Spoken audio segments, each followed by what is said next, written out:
మదర్సా, గుడి, చర్చి వీటికి ప్రభుత్వ అనుమతి అవసరం. ఎక్కడ పడితే అక్కడ కట్టకూడదు. ఎందుకంటే పవిత్రమైనటువంటి మత ప్రార్థనా స్థలాలు, అక్కడ ఇబ్బంది ఉండకూడదు. వాటి సెక్యూరిటీ కూడా ప్రభుత్వపు బాధ్యత. కాబట్టి అవి అనుమతి తీసుకోవాలి. అనుమతి లేకుండా నడిచేస్తుంటాయి, పట్టించుకోరు అధికార యంత్రాంగం. ఎప్పుడన్నా ఘర్షణలు వచ్చినప్పుడే వాటికి అనుమతి ఉందా లేదా అన్నది తెలుస్తుంది. ఉత్తరప్రదేశ్లో ఇట్లా అనుమతి లేకుండా నడుస్తున్నటువంటి మదర్సాల సంఖ్య భారీ ఎత్తునే ఉంది.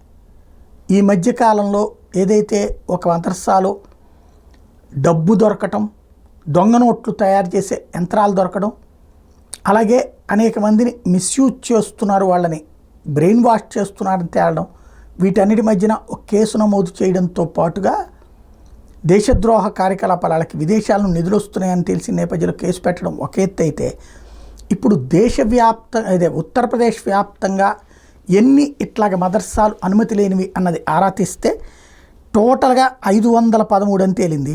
ఈ 513 మదర్సాలని కూడా అనుమతులు లేవు కాబట్టి వాటి మీద చర్యలు తీసుకుంటున్నట్టుగా యోగి ఆదిత్యనాథ్ సర్కార్ ప్రకటించింది.